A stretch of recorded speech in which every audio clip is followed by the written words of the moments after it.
Với ni som ni pathum February Tuesday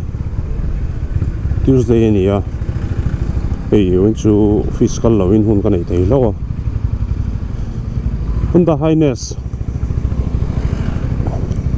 nè hun văn ngay để rất mẹ hay Honda Highness thì nili vel cái này ta mà xe triple claim hi buộc rất mẹ hay triple claim hi her nghe thấy lâu slip chuan ni mina dealer ka kala min sak thei lawa min ti sak ram ro ni thum vel che kan ya tianga om hal ringot thi chu aril kun thak kan te ama se min ti sak thei si lawa chuan ka hole a ma ti chuan hei thatharin tu na hian ko upakhat ne kan kal le dona tiếng này cắn tí đòn này mình sắc thì đòn nghe đòn lâu cái lắc sẽ tàu bike thắt thì chú anh hệ lâu chuan Suzuki ở tepo bike tepo cần lấy anh hệ lâu chuan cần hera anh hệ mấy chắp ngay cho nó chết trả chuan chú tiếng chú lâu như vậy rất lâu mấy cần hẳn hera slip tất rất mấy kan her sun zong am lo te chuan dealer ang kalpuya ma se in lo her sia ante her ringot kha poita maya ka zep chung lawan mani bula po hera dik thei turania adik thei silo kan nong kalpui ka tia ma se min ti sak thei si lawa ei buk chung ka khala tuna hian ka u ka som phainga ki lai hian u pakhat hi oma chu chuan cho mình là cho con calanga anh tiếng nghe cái nhìn đổ đàn dễ đi khát chú cần thiêu đó nhá cần cal pot à vậy nuôi thì chúng mình lại cần lấy về chết sao đấy ngót ta hành hình lấy tiêu thì chú anh đi lâu về tới mình gặp phải chú hoàng chuan warranty sáng cần tụm đó là này với nãy hiền đi sắc thế em có sẽ đâu ngor pa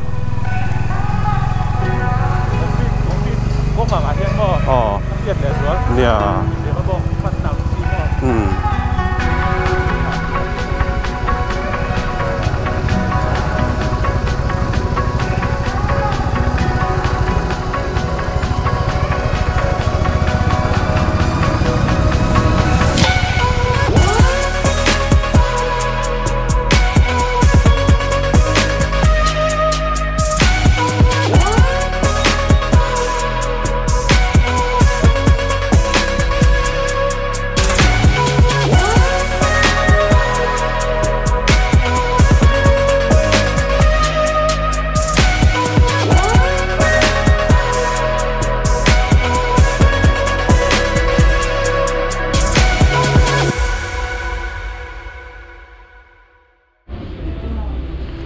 Soi rumah son anin pemek tu lah yang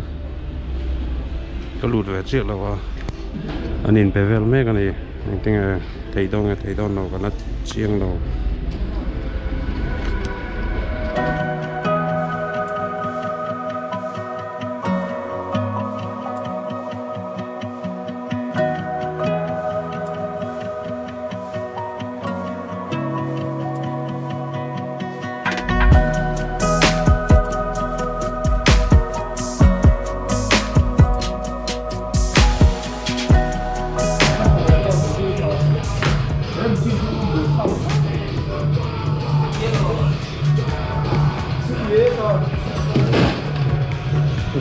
你会看那里去了吗？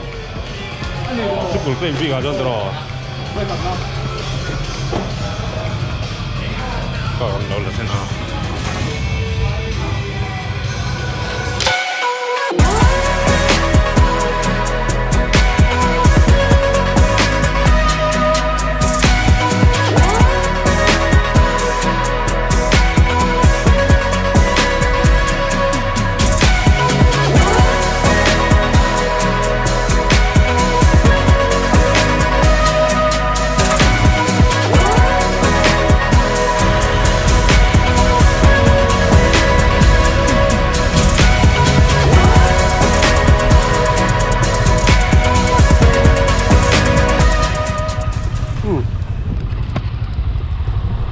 ta Honda trong ta lòng thì cái gì lòng không ra này Honda Zote Honda đây này tụi bà phụ dâu lắm mồi à nhưng mà lòng cũng có sợi hay tí sạc nào thế này nè sống cái lâu tí sạc luôn kia cái nào mà lâu còn lâu vàng in gần hẳn buổi đâu à nó chỉ có cái đó tất nhiên tan về thì ở ngoài nó quán Honda is Honda về lại chúng ta til anh một tí quật tụi cái này vàng in vlog khi cho cái thui lúc lâu mấy nga chuan tổ per na tăng cái sợi lại đủ chú đủ sắc em tu chuyển trả cái này hay muốn tết đấy chúng à lòng thu cái sợi á tin Zote Honda thế chúng à lòng thu cái sợi á do nó mua chúng à việc ta kinh lòng thu cái sợi tàng thấy tốt bên mình đâu bồi bùi à chuan với là hay tiền bike khát takin cắn khal về lại thấy bà ta nè cái tiêm lắm bằng con sợi tàng cái tiêm tiêu 200 khá gần tuổi núm rồi cái này anh sản pui về lại thấy trap đó cái tiêm lovers ta khá lòng hoa from turin căn nghiền châu nè next vlog cả chuan cái tiêm này cái nhìn hủ thầy tổ bấy xí là phun thì cái này lâu về đâu chỉ là tuồng hiền cái tiêm nền lấy quỷ con nào mà nghe mà nè tham răng con thar te po mà chung te po chu cái tuổi thầy tuổi ra ngay là anh cũng phát đón luôn